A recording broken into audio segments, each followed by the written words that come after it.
नमस्कार बच्चों, BA final semester सीख में छठा पाठ में हरिशंकर परसाई का निबंध है सदाचार का ताबीज में एक प्रश्न है। इससे पहले भी किए हैं। हिंदी व्यंग्य लेखन में हरिशंकर परसाई का स्थान निर्धारित कीजिए। तो जो व्यंग्य लेखने का कार्य किसने किया था, तो हिंदी व्यंग्य लेखन में हरिशंकर परसाई का स्थान इस प्रकार है। हिंदी साहित्य में व्यंग्य लेखन की शुरुआत करने का श्रेय बेडब बनारसी को है। ये द्विवेदी युग के कवि और लेखक थे। इन्होंने लिखना आरंभ किया था व्यंग्य। इसका उद्देश्य प्रकाश्य रूप से हंसी और विनोद का सर्जन करना था। फिर भी इन्होंने परोक्ष रूप से राजनीति और समाज की विसंगतियों पर गहरा व्यंग्य किया है। इसके बाद विनोद शर्मा के छदम नाम था नारायण चतुर्वेदी। क्या नाम था उसका? नारायण चतुर्वेदी ने राजभवन की सिगरेट दानी व्यंग्य के माध्यम से अपनी परिपक्व व्यंग्य प्रतिभा का परिचय दिया है। परंतु हिंदी साहित्य में सही मायनों में व्यंग्य की प्रतिष्ठा करने का श्रेय किसे है? हरिशंकर परसाई को जाता है। इन्होंने बहुत सारे व्यंग्य निबंध लिखे हैं, जैसे भूत का पांव पीछे, सदाचार का ताबीज, निठल्ले की डायरी। उनके व्यंग्य लेख संग्रहित है इनमें, और इनके व्यंग्य सामान्यतः मूल्यगत विसंगतियों से संबंध होते हैं। मूल्य चाहे राजनीतिक हो, चाहे सांस्कृतिक हो या पीढ़ीगत हो। इनके व्यंग्य में व्यक्ति केंद्रित विसंगतियां, विद्रूपताओं, राष्ट्रीय राजनीति समस्याओं को उजागर करने का प्रयास किया गया है। और स्वतंत्र भारत में परसाई जी व्यंग्य लेखन में सर्वाधिक लोकप्रिय लेखक हैं। उनके विचारों पर मार्क्सवाद का प्रभाव है और उनके व्यंग्यों में विचारों का अनुभूत सत्य मिलता है। जो उन्होंने प्रकट किए हैं भ्रष्टाचार का, तो उनमें सत्यता दिखाई देती है। आगे प्रसाद जी ने मोटे रूप से स्वतंत्रता प्राप्ति के बाद के रचनाकार हैं, तो जिसे हम मोह भंग तो नहीं और आत्मविश्लेषण का समय कह सकते हैं किंतु यह आत्मविश्लेषण अधिक देर तक नहीं चलता, कारण कि आजादी से पहले जिस सुनहरे भविष्य और शोषण मुक्त समान अवसर प्रदान करने वाले समाज की कल्पना की गई थी, उस दिशा में कोई ठोस काम नहीं हुआ। बड़े उद्योग धंधे अवश्य लगे, पर भ्रष्ट प्रशासन तंत्र और मूल्य विहीन नेतृत्व ने आपाधापी, गरीबी, भूखमरी, विषमताओं को ही बढ़ावा दिया था। विकास के नाम पर मध्य वर्ग और उच्च वर्ग का ध्यान रखकर काम किया गया, जिससे धनिकों को अधिक से अधिक धन मिला और दबी कुचली जनता हड़तालों, आंदोलनों के मध्य अपना प्रतिरोध जताती रही। चापलूस अफसर और सत्ता से चिपके नेता झूठे वायदों और नारों से ऊपर बढ़ते रह गए, जनता को बेवकूफ बनाते रहे। इससे मोहभंग, आक्रोश, दिशाहीनता को बढ़ावा मिला। इन सब के बीच परसाई की सृजनात्मक चेतना स्वरूप ग्रहण करती है। सन 1950 के आसपास का समय है। इसी समय हिंदी कहानी में नया उभार आता है। बदलते समाज और सामाजिक संबंधों को रूपांतरित किया जाता है। इस समय का विश्लेषण करते हुए श्री धनंजय शर्मा ठीक ही लिखा है इनके बारे में। जब अधिकांश नए कहानीकार मध्य वर्गीय कुंठाओं के दायरे में सरगोशिया कर रहे थे, तो बूढ़े माँ बाप से विद्रोह और अतीत से मोह भंग के सायों से लगभग आक्रांत थे। परिणय प्रीणय की ग्रंथियों में उलझे या तो टूटे पुरुष या बिखरी नारियों के आंसू समूट रहे थे, या फिर संवेदनहीनता की खोल में डूब के अनुभूतिवाद के नाम पर नए रहस्यवाद की शरण चले गए थे। अकेलेपन और अजनबीपन, संत्रास माने पीड़ा, मृत्युबोध का जाप हो रहा था। तब परसाई ने अपने चौतरफा समाज की बनत और रंगत, तत्कालिक राजनीतिक साजिशों, प्रशासनिक प्रशासन की अमानवीयता, धर्म और अध्यात्म के पाखंडों से छले जाते समकालीन आदमी की रोजमर्रा तकलीफ को जबान दी थी। तो यह वह परिप्रेक्ष्य है जो परसाई जी के रचना काल में चल रही साहित्य धारा को दर्शाता है और नई कविता, नई कहानी आधुनिकतावादी भावबोध से ग्रस्त दिखाई देती हैं, जहाँ मनुष्य या तो पशुवत आचरण करता है या यंत्रवत हो जाता है। स्त्री पुरुष संबंध, शहरी कस्बाई मानसिकता का दवहन या मनुष्य की कुंठाए ही साहित्य कहला रहा है।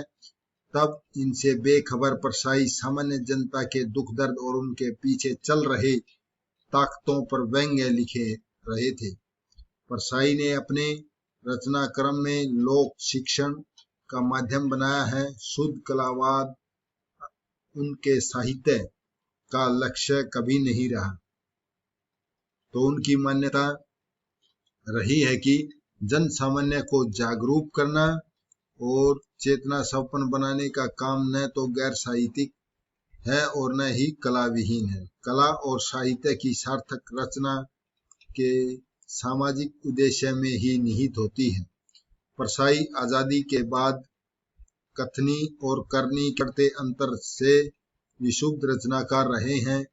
उन्हें मूल्यों का विघटन, अपसंस्कृति का फैलाव, पूंजीवादी साम्राज्यवादी प्रवृत्ति या और का छद्म वेश, मानवीय संवेदना की अपदस्थता, शुद्ध स्वार्थ का आधिपत्य, संस्कृति, कला और साहित्य की संवेदनहीनता, श्रम की अपेक्षा, भ्रष्टाचार को मान्यता जैसी विसंगतियां कचोटती रही हैं। इसी ने इसमें व्यंग्य का जन्म दिया हो और उनकी शरण को उभारा हो।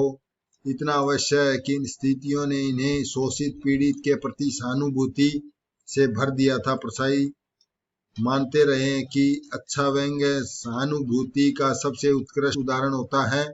आखिर इस सहानुभूति की जरूरत ही क्यों पड़ी है? शायद इसलिए कि अफसरशाह और राजनेता सिद्धांत, नैतिक मूल्य, ईमानदारी सबको ताक पर रख करके अंधाधुंध लूट खसोट में लग रहे थे। तब हरिशंकर परसाई ने व्यंग्य के माध्यम से लोगों को सचेत किया है और भ्रष्टाचार पर व्यंग्य किए हैं। तो उनकी तुलसी चंदन घिसे संग्रह में एक वाक्य है, किसी छोटे से बड़े नेता तक को आज ईमानदार और सिद्धांतवादी कहने में खतरा है। इसीलिए आलोचकों का मानना है कि परसाई जी अपने लेखन में जो चित्र उभारते हैं, इस चित्र में कसमसाता या छटपटाता हुआ भारत है, जिसे एक और छद्म भारत ने दबोच रखा है और दबोचने वाला दमित दोनों भारत सक्रिय है। दोनों के बीच निरंतर दांव पे चल रहे हैं शोषक और शोषित, उनकी समस्याएं, सांस्कृतिक आर्थिक आचरण, सब परस्पर संबंध और इन संघनन परस्पर संबद्धता संघनन को ही वर्तमानता की अखंडता समझिए। इसमें उच्च वर्ग, मध्य वर्ग, निम्न वर्ग सबके अपने अपने दुख हैं। दुख सुख विविध हैं, भिन्न हैं, परस्पर विरोधी हैं, छद्म हैं, सच्चे हैं। ध्यान देने की बात यह है कि परसाई जी सतह पर दिखते यथार्थ से अपना साहित्य नहीं रचते हैं, वे स्रोतों तक पहुंचते हैं, यानी ऊपर से नहीं लिखते हैं। वे गहराई से भ्रष्टाचार को उन्मूलन के लिए स्रोतों के माध्यम से पहुंचते हैं। स्थितियों और घटनाओं के पीछे छिपी ताकतों को